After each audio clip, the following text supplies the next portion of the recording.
ઓમ શ્રી ગણેશાય નમઃ. જય શ્રી કૃષ્ણ. મિત્રો, તમારું ફરી એકવાર સ્વાગત છે આપણી પોતાની ડિજિટલ ખેડૂત યુટ્યુબ ચેનલ પર. શું તમે જાણો છો કે બ્રહ્માંડના સર્જનહાર બ્રહ્મા, પાલનહાર વિષ્ણુ અને સંહારક શિવજીને પણ એક સાધારણ સ્ત્રીની સામે હાર માનવી પડી હતી? હા મિત્રો, એક એવો સમય આવ્યો જ્યારે આ ત્રણેય મહાન દેવોએ પોતાની બધી જ શક્તિઓ ભૂલીને એક નાનકડા બાળકમાં ફેરવાઈ જવું પડ્યું હતું. પણ એવું તે શું થયું હતું કે ત્રિદેવોએ પૃથ્વી પર એક સાથે આવવું પડ્યું? અને એ સ્ત્રી કોણ હતી જેના સતીત્વની તાકાત સામે દેવો પણ લાચાર બની ગયા? આજે આપણે જાણીશું ગિરનારના પરમ પૂજ્ય ગુરુ દત્તાત્રેય ભગવાનના જન્મનું એ મહાન અને રોમાંચક રહસ્ય, જે કદાચ તમે ક્યારેય નહીં સાંભળ્યું હોય. જય ગિરનારી મિત્રો, સ્વાગત છે તમારું આપણી ડિજિટલ ખેડૂત ચેનલ પર.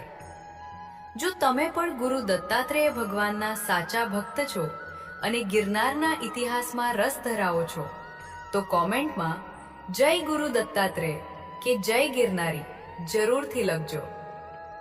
અને હા, આવી જ અદ્ભુત પૌરાણિક કથાઓ સાંભળવા માટે અત્યારે જ વિડીયોને લાઈક કરી અને ચેનલને સબસ્ક્રાઇબ કરવાનું ભૂલતા નહીં.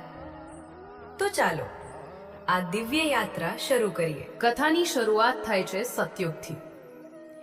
એકવાર નારદ મુનિ ત્રણેય લોકમાં ભ્રમણ કરતા કરતા માતા લક્ષ્મી, માતા પાર્વતી અને માતા સરસ્વતી પાસે પહોંચ્યા. નારદજીની તો આદત હતી કે તેઓ ક્યાંક ને ક્યાંક કૌતુક ઊભું કરે. તેમણે ત્રણેય દેવીઓની સામે મહર્ષિ અત્રિના પત્ની સતી અનસૂયાના સતીત્વ અને તેમની ભક્તિના એટલા વખાણ કર્યા કે ત્રણેય દેવીઓના મનમાં ઈર્ષાનો જન્મ થયો. દેવીઓને પોતાના પતિવ્રતા હોવા પર ખૂબ ગર્વ હતો. તેમણે વિચાર્યું કે પૃથ્વી પર રહેનારી એક સામાન્ય સ્ત્રી આપણાથી મહાન કેવી રીતે હોઈ શકે? તેમણે પોતાના પતિઓ એટલે કે બ્રહ્મા, વિષ્ણુ અને મહેશ સમક્ષ હઠ પકડી કે તમારે પૃથ્વી પર જઈને એ સતી અનસૂયાની પરીક્ષા લેવી જ પડશે અને એનું સતીત્વ ભંગ કરવું પડશે. દેવોએ ઘણું સમજાવ્યા, પણ દેવીઓની જીદ સામે તેઓ ઝૂકી ગયા. હવે ત્રિદેવોએ સાધુનો વેશ ધારણ કર્યો અને પૃથ્વી પર મહર્ષિ અત્રિના આશ્રમે પહોંચ્યા. તે સમયે ઋષિ અત્રિ આશ્રમમાં ન હતા. સતી અનસૂયાએ સાધુઓને જોયા અને આદરપૂર્વક તેમનું સ્વાગત કર્યું. અનસૂયાએ જ્યારે તેમને ભોજન ગ્રહણ કરવા વિનંતી કરી, ત્યારે સાધુના વેશમાં રહેલા ત્રિદેવોએ એક અત્યંત ચોંકાવનારી શરત મૂકી. તેમણે કહ્યું, હે સતી, અમે તમારું ભોજન તો જ સ્વીકારીશું જો તમે નિર્વસ્ત્ર થઈને અમને ભોજન પીરસો.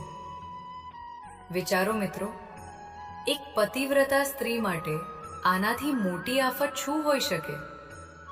જો તે ના પાડે તો આંગણે આવેલા સાધુ ભૂખ્યા જાય અને ઋષિનો શાપ લાગે, અને જો હા પાડે તો તેનું સતીત્વ નષ્ટ થાય. હવે સતી અનસૂયા શું કરશે? શું તેમનો ધર્મ ભ્રષ્ટ થશે કે પછી દેવોએ હાર માનવી પડશે?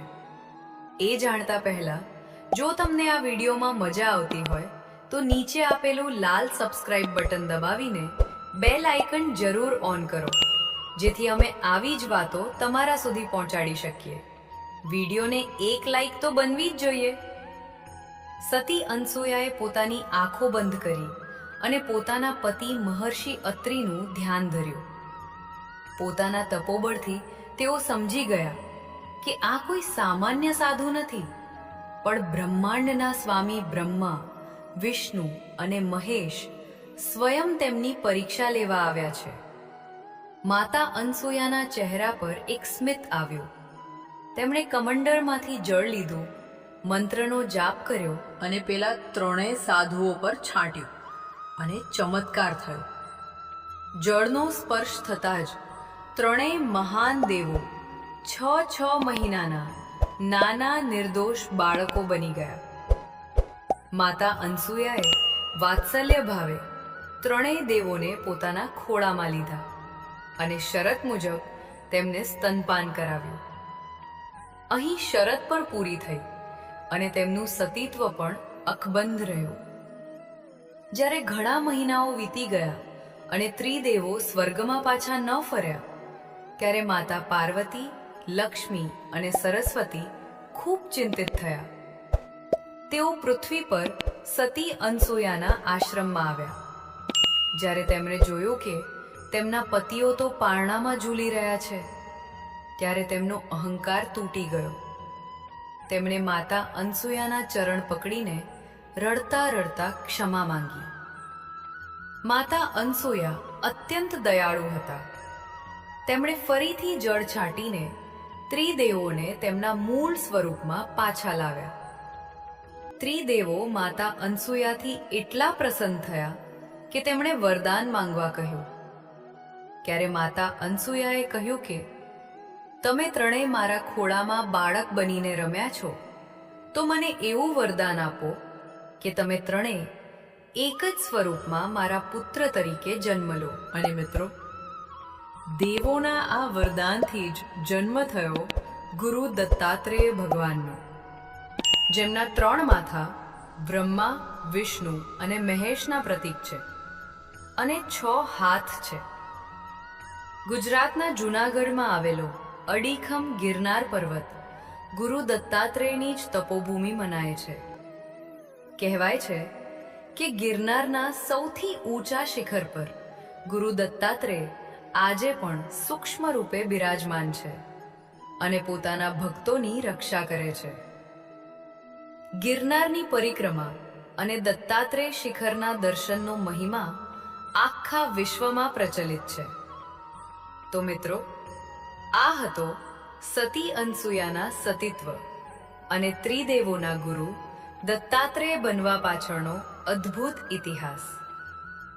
જો આ કથા સાંભળીને તમારા પણ રૂવાડા ઊભા થઈ ગયા હોય અને મનમાં ભક્તિ જાગી હોય, તો આ વિડીયોને તમારા મારા મિત્રો અને પરિવાર સાથે શેર જરૂર કરજો. કોમેન્ટમાં લખો, જય ગુરુ દત્તાત્રેય. ડિજિટલ ખેડૂત ચેનલને સબસ્ક્રાઇબ કરો અને બેલ આઇકન પર ક્લિક કરો, જેથી આવનારા વિડીયોઝ તમને સૌથી પહેલા મળે. મળીએ એક નવા વિડીયો અને નવી કથા સાથે. ત્યાં સુધી જય ગિરનારી, જય ગુરુદેવ.